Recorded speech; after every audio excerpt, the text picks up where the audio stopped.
Yes, students, mark your present, all of you.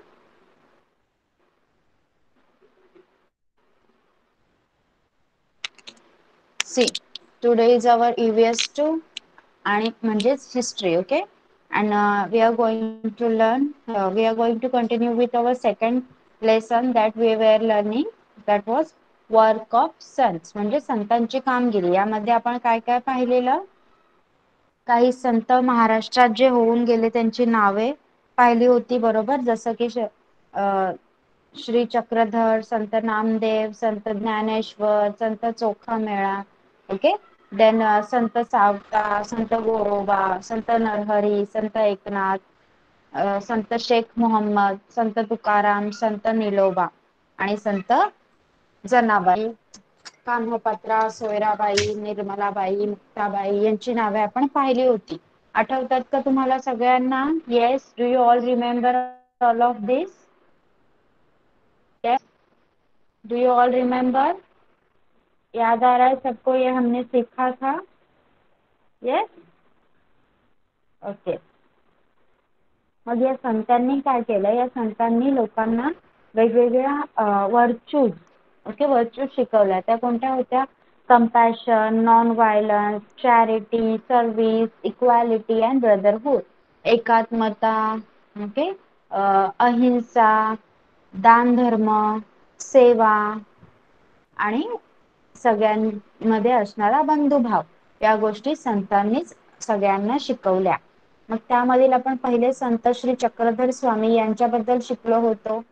तर चक्रधर स्वामी हे कुठले होते? गुजरातचे प्रिन्स होते, राजपुत्र होते. पण त्यांनी वैराग्य पत्करलं आणि ते महाराष्ट्रात आले आणि महाराष्ट्रात येऊन त्यांनी सगळ्यांना एकात्मतेचा, समानतेचा संदेश दिला. काही प्रकारचा जाती भेदभाव किंवा मनुष्य स्त्री आहे की पुरुष आहे असा भेदभाव ते मानत नसत. त्यामुळे त्यांचे बहुतेक पुरुष आणि स्त्रिया हे त्यांचे अनुयायी बनले आणि त्यांनी महानुभव नावाचा पंथ स्थापन केला, ओके. आणि त्यांच्या या कामाची त्यांची ही कामगिरी लीला चरित्र या बुक मध्ये लिहिली गेलेली आहे. नेक्स्ट आहेत संत नामदेव, ओके. बघा, कोण रीड करणार? कोण रीड करणार? संत नामदेवांबद्दल आहे एक पॅरेग्राफ. कोण रीड करणार सांगा मला? हु विल रीड? कोण वाचणार? Yes, Gargi, watch.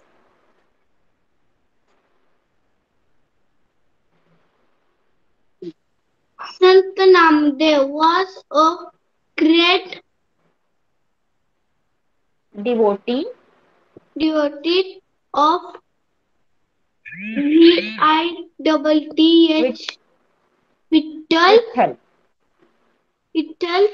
He lived in the Vittal village Narsi Narsi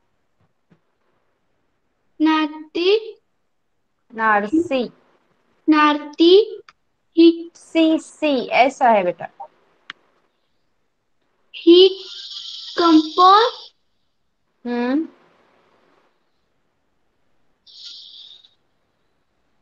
numerous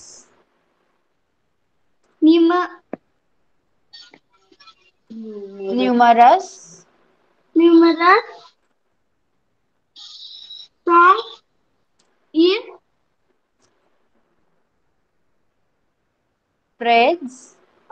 praise of good God. Okay, stop. See, Sant Namdev was a great devotee of Vitthal. संत नामदेव हे विठ्ठलाचे खूप मोठे भक्त होते. He lived in the village Narsi. He composed numerous songs in praise of God, performed kirtans, okay, everywhere and brought about general awakening among the people. तर संत नामदेव हे विठ्ठलाचे खूप मोठे भक्त होते आणि हे संत नामदेव नारसी नावाच्या एका गावामध्ये राहत होते. संत नामदेवांनी विठ्ठलावर खूप गाणी रचली होती आणि ती गाणी ते कीर्तनाच्या स्वरूपात, कीर्तन म्हणजे गाणी आणि गोष्टी, असा एकत्र चालणारा एक धार्मिक कार्यक्रम म्हणजे कीर्तन. ओके. ते कीर्तनाच्या स्वरूपात लोकांना सांगत असत आणि ते कीर्तन सगळ्यांना everywhere and brought about general awakening among the people, सगळ्या जनतेमध्ये जागरूकतेचं काम ते कीर्तन करत असे. ओके.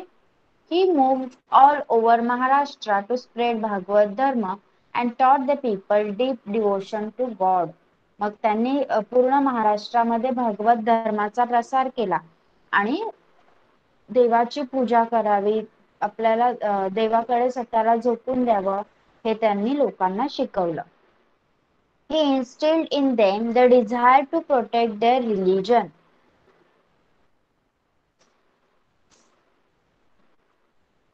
संत नामदेवांनी लोकांमध्ये अशी इच्छा उत्पन्न केली की त्यांनी त्यांचा धर्म का जपला पाहिजे, त्यांचा धर्म कशासाठी जपला पाहिजे, धर्म जपल्यावर काय फायदे होणार, हे सगळं समजून देण्याचा प्रयत्न संत नामदेवांनी केला होता. Okay.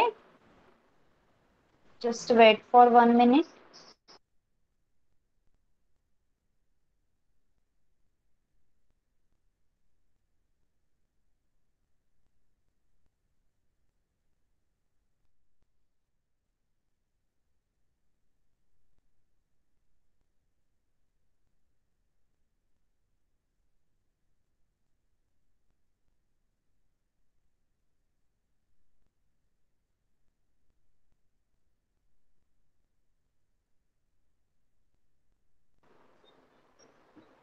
Okay. See, he instilled in them the desire to protect their religion.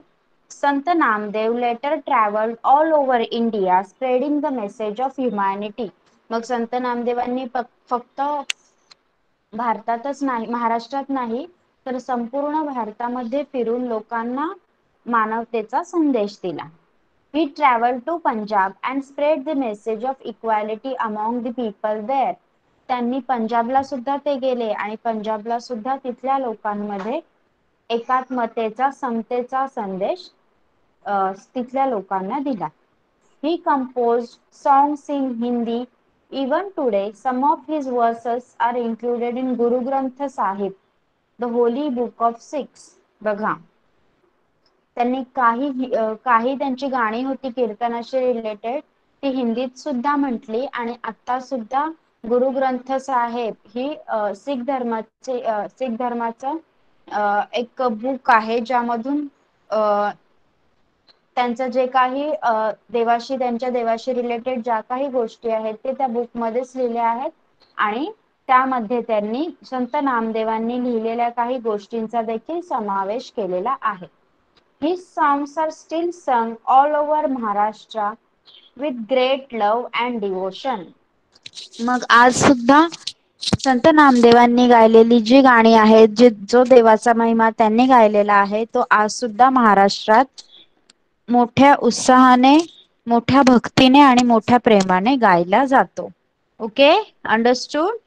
संत नामदेवांबद्दल समजलंय का? बघा, हे आहे संत नामदेवांचं चित्र. येस. तुम्ही कीर्तन भजन ऐकले असतीलच, तर ते कीर्तन आहे, ते संत नामदेव म्हणत असत. ओके. समजलं का? सांगा मला चॅट बॉक्स मध्ये, all of you have understood. Yes. संत नामदेवांबद्दल आपण जी काही माहिती घेतली आता ती समजली का सगळ्यांना? Let me know in the chat box please. Okay. आता मला सांगा, संत नामदेव हे कोणाचे भक्त होते? संत Namdev was devotee of which God? संत नामदेव हे कोणाचे भक्त होते? येस गार्गी.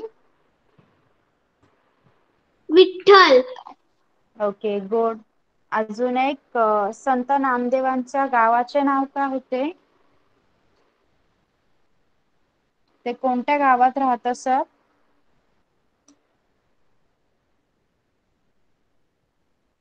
येस, कोण सांगणार? संत नामदेव कोणत्या गावात राहत असत? Yes Gargi. Narsi. Okay. What about others? तुम्ही का आन्सर देत नाही यार? समजलंय ना सगळ्यांना? सी नेक्स्ट आहे संत ज्ञानेश्वर. बघा हा आहे संत ज्ञानेश्वरांचा फोटो. ओके, हे आहेत संत ज्ञानेश्वर, त्यांच्याबद्दल आपण शिकणार आहोत आता. संत ज्ञानेश्वर's family belonged to Apegaon. Okay, Sant Dnyaneshwar यांच्या गावाचं नाव काय होतं? Apegaon. Nivruttinath and Sopandev were his brothers. मग त्यांच्या भावांची नावे काय होती? निवृत्तीनाथ आणि Sopandev. Okay. Muktabai was his sister. Sant Muktabai जे आपण अगोदर नाव ऐकलं होतं त्या त्यांच्या बहीण होत्या. Okay. Bigoted men of the time used to look down upon the children because they were the offspring of a sannyasi. It happened like this. Their father took sannyas and retired from worldly life. As a sannyasi, he left home. But later on, obeying the order of his guru, he returned home and started living with his family. बघा, संत ज्ञानेश्वरांबद्दल काय सांगितलं आहे? त्यांच्या दोन भावांची नावे काय आहेत? निवृत्तीनाथ आणि सोपानदेव. ओके, आणि त्यांच्या बहिणीचं नाव आहे मुक्ताबाई. मग जी समाजातील लोक होती ती या मुलांना चांगली वागणूक देत नसत. का? कारण ही ही चारही मुले एका संन्यासाची मुले होती. ओके, काय झालेलं नक्की? त्यांच्या वडिलांनी संन्यास घेतलेला होता आणि जे काही जागतिक जीवन आहे, जे काही सामाजिक जीवन आहे त्याच्यामधून त्यांनी संन्यास घेतलेला होता आणि ते त्यांच्या गुरुकडे निघून गेले होते. ऍज अ संन्यासी ही लेफ्ट होम. त्यांनी त्यांचं घर सोडलं होतं संन्यासी म्हणून. But later on, obeying the order of his guru, he returned home and started living with his wife. मग थोड्या दिवसांनी काय झालं? जेव्हा संत ज्ञानेश्वरांच्या बाबांना त्यांच्या गुरूंनी ऑर्डर दिली, आज्ञा दिली, तेव्हा ते परत घरी येऊन त्यांच्या पत्नीसोबत राहू लागले. Their 4 children were born afterwards. आणि त्यानंतर संत ज्ञानेश्वर, संत निवृत्तीनाथ, सोपानदेव आणि संत मुक्ताबाई या त्यांच्या मुलांचा जन्म झाला. The narrow-minded religious leaders did not think it right that a sannyasi should have children. मग काही एकदम संकुचित मनाची लोक होती. ओके, धार्मिक लोक होती, धार्मिक नेते होते काही, त्यांनी असं सुचवलं की संन्यासाला मुलं होता कामा नये. People persecuted these children and banished them from their community. मग लोकांनी या 4 मुलांचा तिरस्कार करायला सुरुवात केली आणि त्यांना त्यांच्या समाजातून विलिप्त ठेवलं, त्यांना वाळीत टाकलं. Okay. Once Dnyaneshwar went round the town begging for alms, but no one would give him any alms. मग एकदा काय झालं? संत ज्ञानेश्वर भिक्षा मागण्यासाठी पूर्ण सगळीकडे त्यांच्या गावात फिरले, पण कोणीही त्या नगरातील कोणीही त्यांना भिक्षा दिली नाही. But he had to listen to abusive language instead. उलट त्यांच्यासाठी वाईट शब्द बोलण्यात आले. ओके, लोकांनी त्यांना खूप वाईट वाईट शब्दात संबोधलं.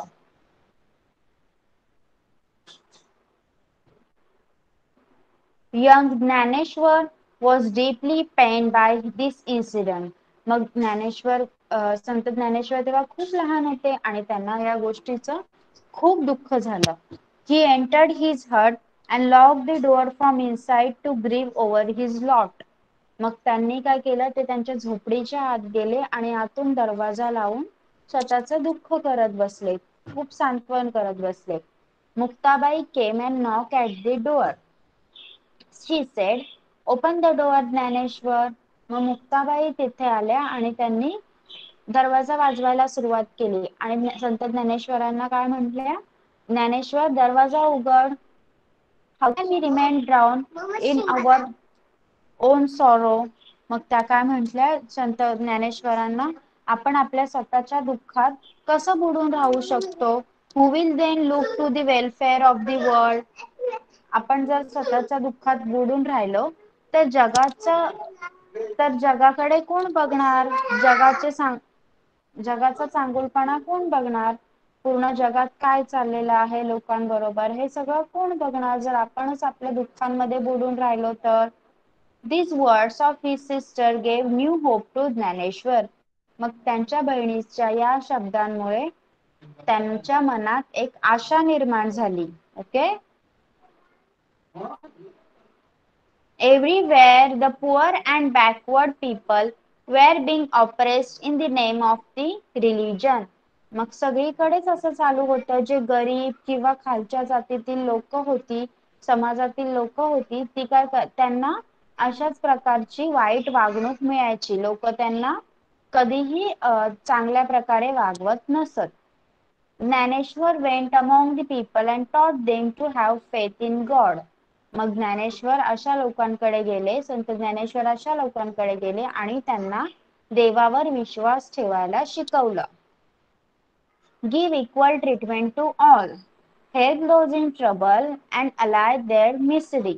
मग संत ज्ञानेश्वरांनी काय सांगितलं? जे काही लोक आहेत सगळ्या लोकांना आपण इक्वल ट्रीटमेंटच दिली पाहिजे. कोणालाही वाईट वागणूक देता कामा नये. गरजू लोक असतील तर त्यांना आपण मदत केली पाहिजे. कोणी कमी आहे, कोणी जातीने खालच्या जातीचा आहे किंवा कोणी गरीब आहे, कोणी श्रीमंत आहे असा भेदभाव न करता संत ज्ञानेश्वरांनी काय सांगितलं की देवावर विश्वास ठेवा आणि तुमचं कार्य नीट करत राहा. This was the gist of his advice to the people. Jnaneshwar's words are heard in every nook and corner of Maharashtra for the last 700 years. मग त्यांनी लोकांना जो संदेश दिला तो संदेश 700 वर्ष झाली तरी अजून देखील आपल्याला संपूर्ण महाराष्ट्रात त्यांच्या संदेशाबद्दल आपल्याला ऐकायला मिळतं. ओके.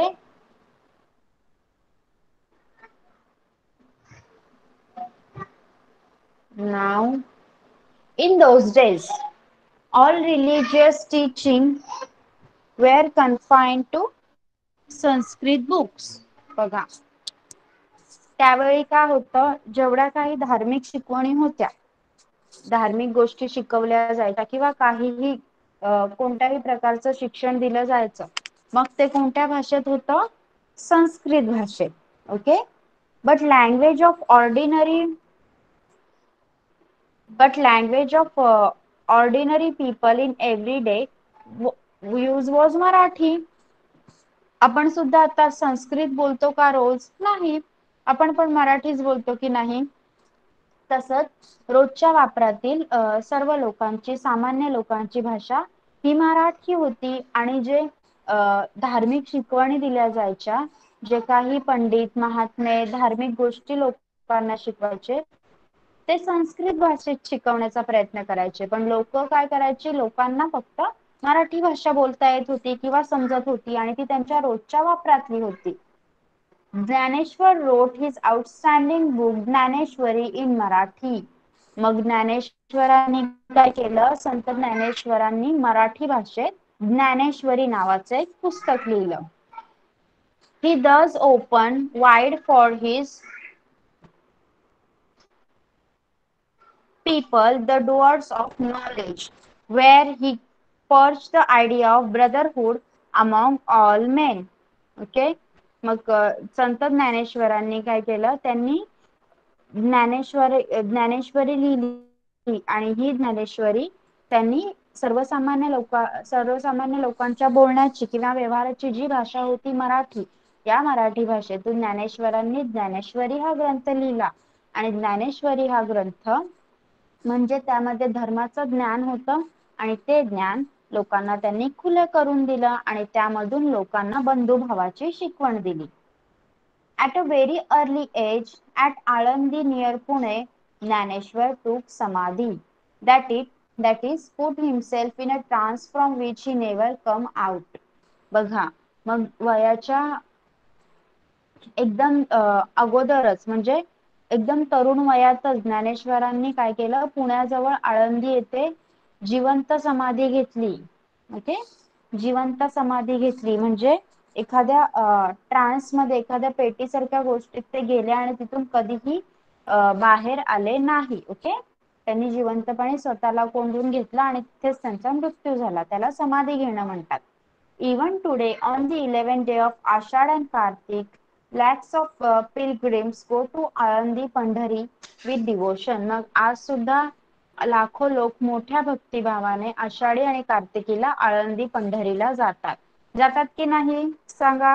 तुमच्या आजी आजोबा, मम्मी पप्पा जातात की नाही? खूप जण आपल्या घरातले जातात ना आळंदी पंढरीला. Yes or no? सांगा, येस ऑर नो? पंढरीला, आळंदीला जातात ना आषाढी आणि कार्तिकी एकादशीला. ओके, समजलं तुम्हाला संत ज्ञानेश्वरांबद्दल? Tell me, have you all understood? बघा मी एकदा परत सांगते तुम्हाला. बघा, संत ज्ञानेश्वर हे आपेगावचे राहणारे होते. त्यांच्या बंधूंची नावे होती निवृत्तीनाथ आणि सोपानदेव, आणि मुक्ताबाई हे त्यांच्या बहिणीचं नाव होतं. ओके, त्यावेळी जे काही लोक होते धर्मवेळे, कर्मठ, ते लोक या मुलांना संन्यासाची मुलं म्हणून हिणवायचे, त्यांना नावे ठेवायचे, कारण त्यांच्या वडिलांनी संन्यास घेतलेला होता. ओके, संन्यास घेतलेला होता म्हणजे काय, घर सोडले होते, पण पुढे त्यांच्या गुरूंच्या आज्ञेवरून ते घरी परत आले आणि ते त्याच्या पत्नी बरोबर राहू लागले.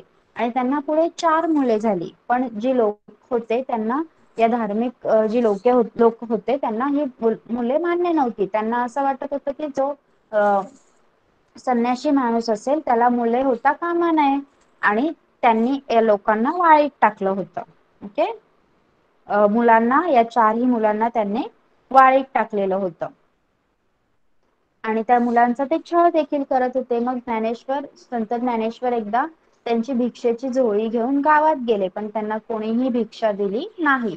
सगळीकडे त्यांना नावं ठेवण्यात आली, त्यांना कोणीही चांगलं बोललं नाही, वेडेवाकडे बोल ऐकायला लागले. मग ते लहान असल्यामुळे त्यांच्या बालमनाला खूप वाईट वाटलं. ते झोपडीत आले आणि झोपडीचं दार लावून रडत बसले. तिथे कोण आली? नंतर मुक्ताबाई आली आणि तिने ज्ञानेश्वरांना दार उघडायला सांगितलं आणि बोलली, ज्ञानेश्वरा, आपण दुःखी कष्टी झालो तर कसं चालेल? आपण जर दुःखी कष्टी झालो तर who will look to the welfare of the world? जगाच्या कल्याणाकडे कोण लक्ष देईल? जगाचं कल्याण कोण करेल? These words of his sister gave new hope to Dnyaneshwar. आणि यामुळेच बहिणीच्या या शब्दांनी ज्ञानेश्वरांना स्फूर्ती आली आणि त्यांचं दुःख विसरून ते कामाला लागले. मग ते ठिकठिकाणी जाऊन जे काही गोर गरीब होते, मागासलेली लोक होती, ज्यांच्या धर्माच्या नावाखाली छळ करत होते लोक, त्यांना असा उपदेश केला की तुम्ही ईश्वरावर श्रद्धा ठेवा, ईश्वराची भक्ती करा, सगळ्यांशी समानतेने वागा आणि दुःखी माणसांना मदत करा आणि त्यांचं दुःख तुम्ही नाहीसं करा. ओके, आणि हा उपदेश गेली 700 वर्ष महाराष्ट्राच्या कानाकोपऱ्यात फिरत आहे आणि आपण देखील त्याचा तो उपदेश पाळत आहोत. ओके, बघा, आणि त्यावेळी काय व्हायचं, ज्ञान हे, धार्मिक ज्ञान हे संस्कृत ग्रंथांमध्ये, संस्कृत भाषेत लोकांना वाटलं जायचं. पण जे सर्वसामान्य लोक होते त्यांना संस्कृत भाषा कळत नव्हती. त्यांच्या बोलण्याची आणि व्यवहाराची भाषा मराठी होती. म्हणून ज्ञानेश्वरांनी मराठी भाषेतून ज्ञानेश्वरी हा ग्रंथ लिहिला आणि हा ज्ञानेश्वरी ग्रंथ त्यांनी सगळ्यांना वाचण्यासाठी खुला करून दिला. या ग्रंथामध्ये त्यांनी बंधुभावाची शिकवण दिली आणि नंतर त्यांनी आळंदी येथे जिवंत समाधी घेतली. ओके, समजलं सगळ्यांना? Have you understood whatever I have taught you related to Sant Jnaneshwar? All of you have understood? Yes or no? Please let me know in the chat box. समजलंय का सगळ्यांना? सांगा पटकन chat box मध्ये.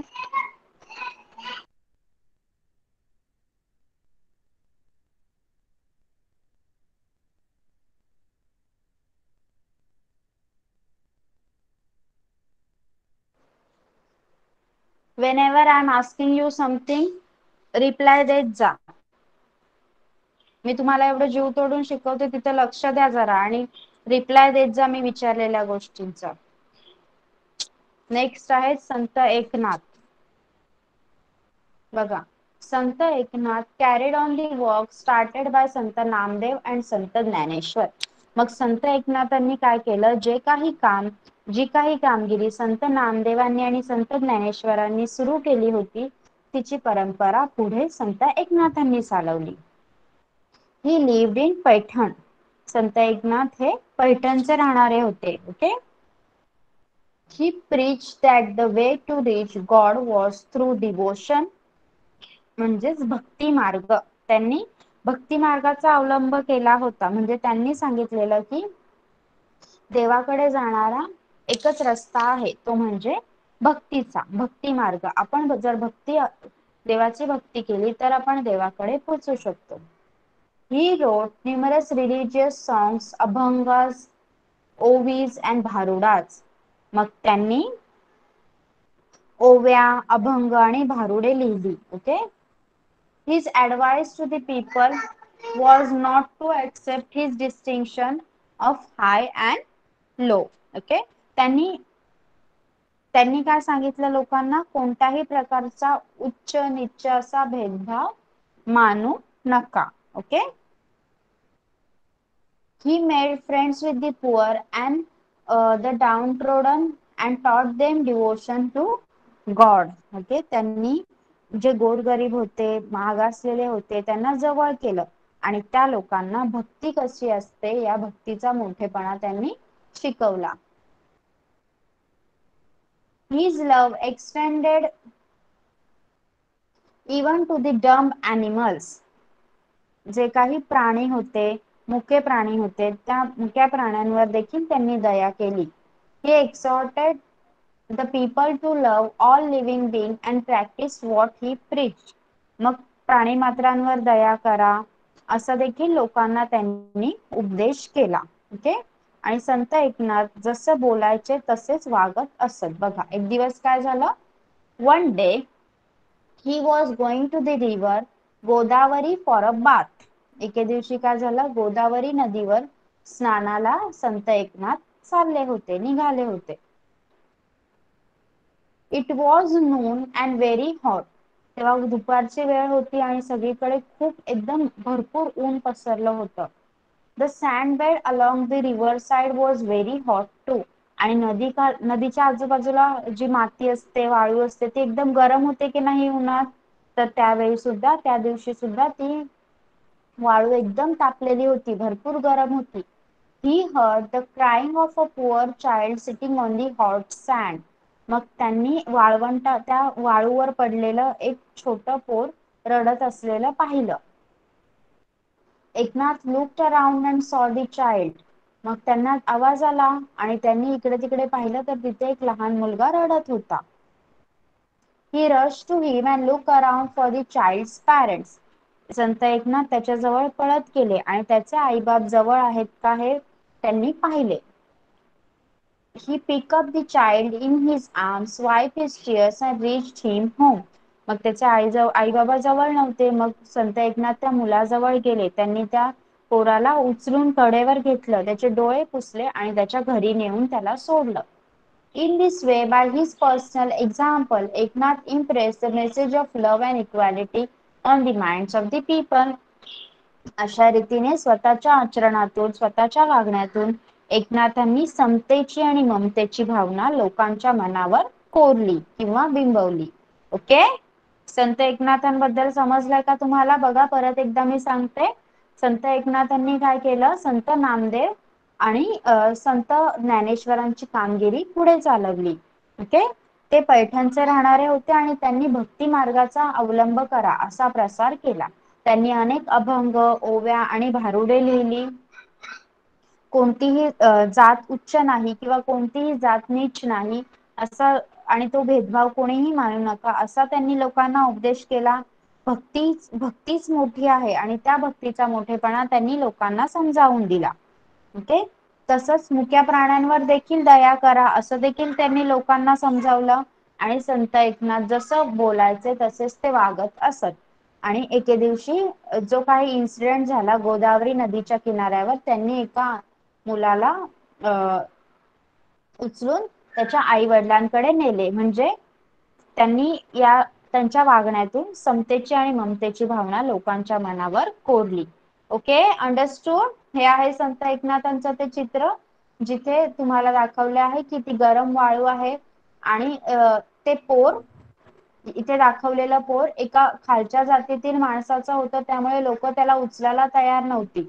पण संत एकनाथांनी त्या गोष्टींचा विचार न करता सगळे लोक समान आहेत अशा भावनेचा अवलंब करून त्या मुलाला उचलून त्याचे डोळे पुसले आणि त्याला त्याच्या आई वडिलांकडे पोचवलं. ओके, समजले संत एकनाथांबद्दल? Have you all understood? सांगा मला, have you all understood? Okay okay. बघा, मग आता आपण काय काय शिकलो? संत ज्ञानेश्वरांबद्दल माहिती घेतली आणि संत एकनाथांबद्दल. आता सांगा मला, संत एकनाथ कुठे कुठे राहणारे होते? संत एकनाथांच्या गावाचं नाव काय होतं?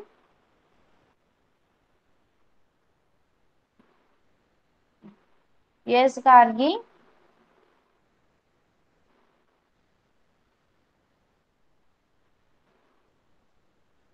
पैठणचे. येस. आर्या?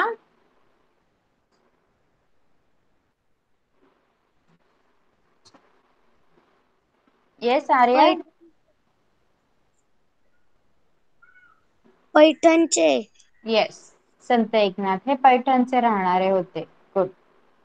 तर बघूया आपण, नेक्स्ट आहे संत तुकाराम. ओके, संत तुकारामांच्या कामगिरीबद्दल आता आपल्याला पाहायचं आहे. बघा, two great sons Tukaram and Ramdas lived in शिवाजी's टाइम. बघा, छत्रपती शिवाजी महाराजांच्या काळात तुकाराम आणि रामदास या नावाचे संत होऊन गेले. Tukaram came from Dehu near Pune. मग तुकाराम हे पुण्याजवळील देहू या गावचे राहणारे होते. Okay, he own a farm and also grocery shop. Tukaram महाराजांच्या घरी शेती होती आणि एक किराणा मालाचं दुकानही होतं त्यांचं. Okay, his forefathers used to lend money to the needy people. त्यांचे जे वाडवडील होते, जसे त्यांचे वडील, त्यांचे आजोबा, त्यांचे पणजोबा, हे जे कोणी गरजू लोक होते, ज्यांना पैशाची गरज लागत असे, त्या लोकांना ते कर्ज देत असत. Okay, but Tukaram drowned in the river Indrayani all the record of loan papers he had, thus giving relief to many. मग तुकाराम महाराजांनी काय केलं एक दिवस माहितीये का? बघा, कर्ज दिलं की जो कर्ज देणारा माणूस आहे तो काय करतो? त्या कर्जाबद्दलची सगळी माहिती आपल्या वहीत लिहून ठेवतो की नाही? येस, हो की नाही?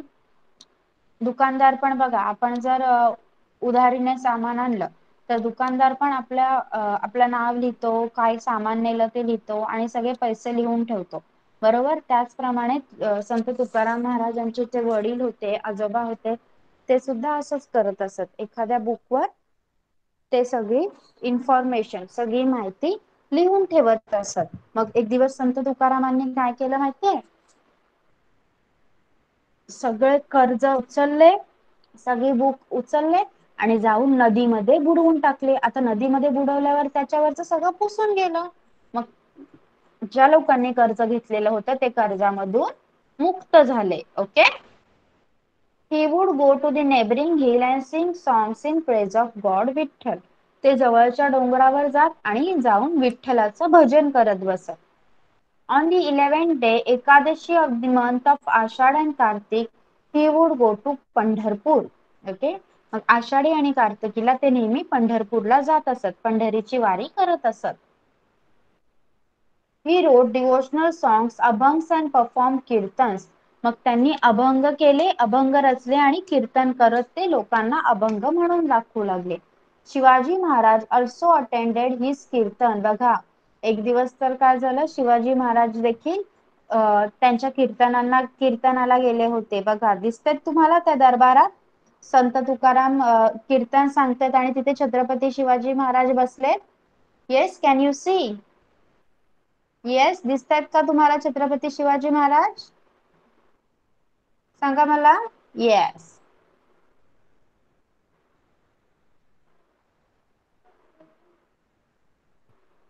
See, thousands of flocks flocked to listen to him. Chhatrapati Shivaji Maharaj also attended his kirtans. Sant Tukaram preached to the people about the virtues of pity, forgiveness, and peace of mind. Okay. मग संत तुकारामांनी लोकांना कसली कसली शिकवण दिली बघा. इथे एक अभंग दिलेला आहे. दाखवते मी तुम्हाला. संत Tukaram preached to the people about the virtues of pity, forgiveness, and peace of mind. He also gave them the message of equality. He alone is a saint, and God dwells with him, who calls the weak and the downtrodden as his own. बघा बघा, त्यांनी काय सांगितलं. एक त्यांचा अभंग होता, त्याच्या ओळी मी तुम्हाला सांगते. जे का रंजले गांजले त्यासी म्हणे जो आपुले, तोची साधू ओळखावा देव तेथेची जाणावा. म्हणजे काय म्हणतात संत तुकाराम महाराज, की जे काही रंजले गांजलेले लोक आहेत, जे काही गरीब लोक आहेत, ज्यांच्याकडे ज्यांच्यावर अत्याचार झाले आहेत, मागासलेले लोक आहेत, त्यांना जो आपले म्हणून घेतो तोच खरा साधू असतो आणि त्यांच्यामध्येच खरा देव आपल्याला पाहायला मिळतो. ओके, असं संत तुकाराम महाराज सांगत असत. सी,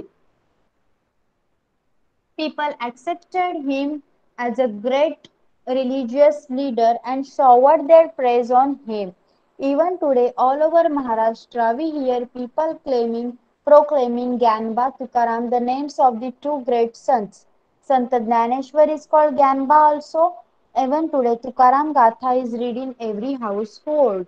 ओके, मग आता पण सुद्धा बघा, जे का रंजले गांजले त्यासी म्हणे जो आपुले, असा संदेश त्यांनी लोकांना दिला आणि लोकांच्या मनात त्याविषयी विचार जागे केले. लोक संत तुकाराम महाराजांचा जय जयकार करू लागले. आणि आज देखील जर तुम्ही आषाढीची वारी किंवा आषाढीची दिंडी पाहिली, तुमच्या शाळेतून सुद्धा दिंडी काढतात की नाही सांगा मला. Yes or no? येस सांगा मला. येस. बघा, आषाढी एकादशीला किंवा कार्तिकीला आपल्या शाळेमधून दिंडी काढण्यात येते. ती या संतांच्या कामगिरीला गौरवण्यासाठी. ओके, बघा मग तेव्हा ज्ञानबा तुकाराम असा जयघोष महाराष्ट्रभर आपल्याला ऐकायला येतो. मग ह्यातली ज्ञानबा म्हणजे संत ज्ञानेश्वर. ओके, संत ज्ञानेश्वरांनाच ज्ञानबा असं म्हटलं जात होतं. येस, समजलंय तुम्हाला? Have you understood till here? Yes, संत तुकारामांबद्दल समजलाय का सांगा मला. Yes or no? आता एकच संत आहे, समर्थ रामदास. ओके, आता समर्थ रामदासांबद्दल आपल्याला शिकायचं आहे. बघा, at the same time, the hills and valleys of Maharashtra were filled with the echoes of Jai Jai Raghuveer Samartha, glory with the great Rama, and invocation constantly on the lips of the great Sant Ramdas. त्याच वेळी जिथे महाराष्ट्रात संत तुकाराम, संत ज्ञानेश्वर हे सगळे संत एकनाथ स्वतःची कामगिरी बजावत होते, त्याच वेळी महाराष्ट्राच्या डोंगरांमध्ये कडेकपारीमध्ये जय जय रघुवीर समर्थ अशी गर्जना घुमत होती. ती होती संत रामदासांची, समर्थ रामदासांची. Okay, yes. बघा, आपण आता समर्थ रामदासांबद्दल पाहणार आहोत. Ramdas was born at Jam on the banks of the Godavari in Marathwada. Okay, बघा, मराठवाड्यातील गोदावरी नदीच्या काठी जाम या नावाच्या गावी समर्थ रामदासांचा जन्म झाला होता. His birthday falls on Ram Navami, the day on which the great hero Rama was born. मग त्यांचा जन्म देखील रामनवमीच्याच दिवशी झाला होता, असा दिवस ज्या दिवशी रामाचा जन्म झाला होता. बरोबर, रामाचा जन्म आपण रामनवमी म्हणून सेलिब्रेट करतो की नाही. मग समर्थ रामदासांचा जन्म सुद्धा रामनवमीच्या दिवशीच झाला होता. Narayan was his real name, but he preferred to call him Ramdas, the servant of Rama. त्यांचं खरं नाव रामायण होतं, पण ते स्वतःला रामाचा दास असं म्हणून घेऊ लागले. Through his great book Das Both, he taught men the ways of good life. मग त्यांनी दासबोध नावाचा ग्रंथ लिहिला आणि लोकांना मोलाचा उपदेश केला. Through his मनाचे श्लोक, stanzas addressed to the mind, he gave people lessons in good thoughts and good conduct. त्यांनी मनाचे श्लोक म्हटले आणि त्या मनाच्या श्लोकातून त्यांनी लोकांना सद्विचार आणि सद्वर्तनाची शिकवण दिली. तुम्हाला माहिती असतील ना मनाचे श्लोक? हो की नाही सांगा मला, येस ऑर नो? मनाचे श्लोक माहिती आहेत ना तुम्हाला? सांगा. सदा सर्वदा वगैरे श्लोक म्हणता की नाही तुम्ही? हो की नाही सांगा. येस. मग हे श्लोक समर्थ रामदासांनी शिकवले. ओके, बघा. To popularize the worship of strength, he raised the temples of Hanuman, the god of strength. बघा, त्यांनी काय केलं, ठिकठिकाणी लहान मुले आहेत, लहान मुले बालोपासना शिकवण्यासाठी किंवा बालोपासनेसाठी त्यांनी काय केलं, हनुमानाची मंदिरे ठिकठिकाणी उभारली. Okay. He exhorted people to be strong and told them of the power that resides in the united people. He taught them to organize themselves and fight against injustice. This gave courage to the people. Okay. What he has done? काय काय केलं त्यांनी? हनुमानाची मंदिरे उभारली बलोपासनेसाठी आणि लोकांना शक्तीची उपासना करण्यास शिकवले. सामर्थ्य कशाचे आहे? चळवळीचे आहे आणि ते जो करील त्याचेच आहे असा संदेश त्यांनी लोकांना दिला. ओके. अजून लोकांना रामदासांनी काय सांगितलं? तुम्ही एकत्र राहा, संघटित राहा आणि त्यामुळे तुम्ही अन्यायाला प्रतिकार करू शकता. Okay. The works of the saints brought about a great awakening among the people. Religion once again became a thing to be respected and a spirit of self-reliance was born. People regained their lost confidence. This great awakening among the people brought about by the saints helped Shivaji in his fight for Swaraj. बघा, मग साधू संतांनी जे काही कार्य केलं त्यामुळे लोक जागृती झाली आणि लोकांचा धर्माबद्दलचा जो आदर आहे तो वाढला. ओके. आणि लोकांच्या मनात आत्मविश्वास देखील निर्माण झाला आणि संतांची ही जी कामगिरी होती त्या कामगिरीचा वापर छत्रपती शिवाजी महाराजांनी आपल्या स्वराज्याच्या स्थापनेसाठी केला. ओके. अंडरस्टूड? सांगा, समजलंय सगळ्यांना? Yes or no?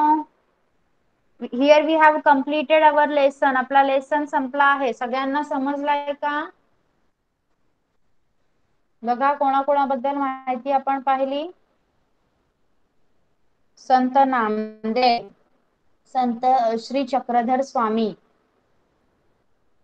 संत ज्ञानेश्वर, संत तुकाराम, संत एकनाथ आणि समर्थ रामदास यांच्याबद्दल आपण माहिती पाहिली. तुम्हाला हा लेसन समजलाय तर मला चला प्रश्नांची उत्तरे द्या. संत Namdev was a great devotee of dash dash. सांगा. संत नामदेव हे टिंबटिंब यांचे निस्सिम भक्त होते. कोणाचे भक्त होते संत Namdev? Gargi? Vitthal. Yes. Sant Namdev was a great devotee of Vitthal. At a very early age, at dash dash near Pune, Jnaneshwar took samadhi. ज्ञानेश्वरांनी तरुण वयात पुण्याजवळ टिंबटिंब येथे जिवंत समाधी घेतली. कुठे समाधी घेतली ज्ञानेश्वरांनी? Arya? Alandi. Very good. Sant Tukaram drowned in the river dash dash all the records of loan papers he had. संत तुकारामांनी आपल्या वाटणीची कर्जखते टिंबटिंब नदीमध्ये बुडवली. येस, कोण सांगणार? कोणत्या नदीमध्ये बुडवली? चला, कोण सांगणार? गार्गी? इंद्रायणी. येस. संत तुकारामांनी आपल्या नावावरची कर्जखते इंद्रायणी नदीमध्ये बुडवली. संत Tukaram drowned in the river Indrayani. All records of loan papers he had. To popularize the worship of strength, Samartha Ramdas raised the temples of dash dash. समर्थ रामदासांनी बलोपासनेसाठी ठिकठिकाणी टिंबटिंब मंदिरे उभारली. कोणती मंदिरे उभारली समर्थ रामदासांनी? आत्ताच आपण पाहिलं. सांगा, कोण सांगणार? कनिष? हनुमंताचा. येस, हनुमानाची मंदिरे उभारली. येस. तर सांगा, आन्सर इन वन सेंटेन्स, एका वाक्यात उत्तर द्यायचे आहे. What discrimination did Shri Chakradhar Swami did not believe? Shri Chakradhar स्वामींना कोणते भेदभाव मान्य नव्हते? What discrimination did Shri Chakradhar Swami did not believe? सांगा, श्री चक्रधर स्वामींना कोणते भेदभाव मान्य नव्हते?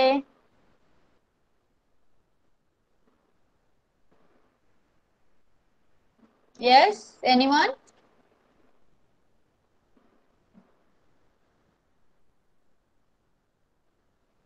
कोण सांगणार कोणते भेदभाव मान्य नव्हते? बघा, या पॅरेग्राफ मध्ये आहे बघा. डिस्क्रिमिनेशन हा वर्ड शोधा. आर्या, कनिष, बघा लवकर. गार्गी सांग. स्त्री पुरुष जातीतील भेदभाव. Okay, good. बघा, he did not believe any discrimination based on gender or caste. Okay, स्त्री पुरुष किंवा जातीतील भेदभाव त्यांना मान्य नव्हता. नेक्स्ट आहे, संत नामदेवांनी लोकांच्या मनात कोणता निर्धार निर्माण केला? Okay, what Dzire did Sant Namdev instill among the people? संत नामदेवांनी लोकांच्या मनात कोणता निर्धार निर्माण केला? सांगा, कोण सांगणार?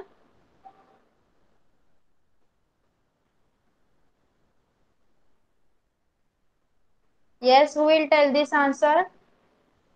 कोणता निर्धार कायम केला संत नामदेवांनी लोकांच्या मनात?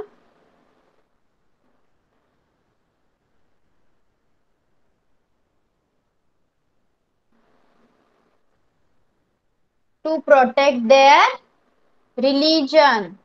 Okay, to protect their religion म्हणजे त्यांचा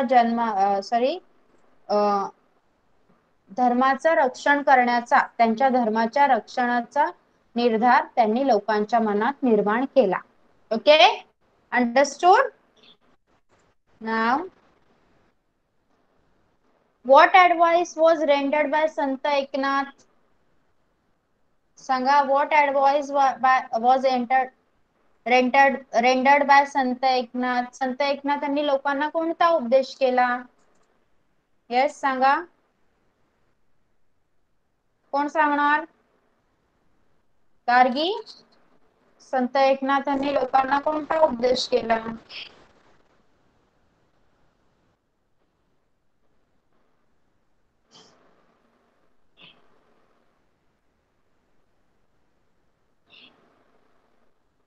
समता व ममतेची भावनेचा. ओके, आणि प्राणी मात्रांवर दया करण्याचा उपदेश केला. Okay, now what message was propagated by Samarth Ramdas? yes, आता शिकवलंय मी. what message was propagated by Samarth Ramdas? yes, can you tell me this? what message was propagated by Samarth Ramdas? सांगा, समर्थ रामदासांनी कोणता संदेश दिला?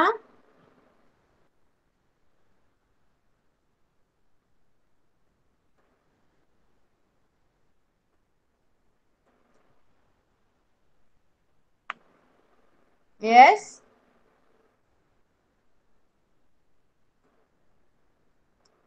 to organize themselves and fight against injustice. Okay,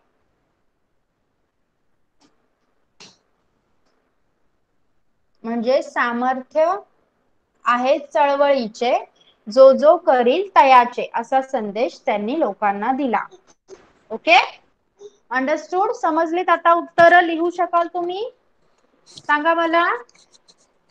can you write all this in homework? सांगा, लिहू शकाल का सगळे होमवर्कला हे उत्तर? ओके, सगळ्यांना लेसन समजला आहे का आजचा? संतांची कामगिरी, वर्क ऑफ सेंट्स, हा लेसन आपला संपलेला आहे. All of you have understood? Okay, तर होमवर्क पाठवून दिला जाईल तुमच्या ग्रुपवर. आपण जे क्वेश्चन आन्सर्स घेतले ते. ओके, आणि नेक्स्ट जे काही क्वेश्चन आन्सर्स आहेत थोडक्यात उत्तरे आहेत. ओके, 1, 2, 3 सेंटेन्स मध्ये आन्सर्स आहेत.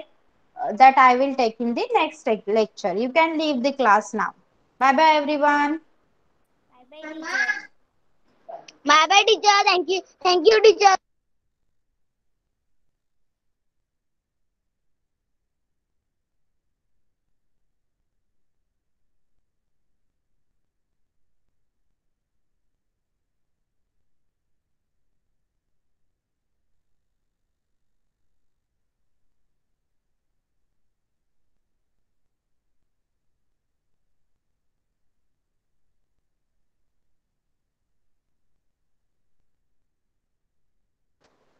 Yes, आर्या क्लास लीव करायचा आहे बेटा.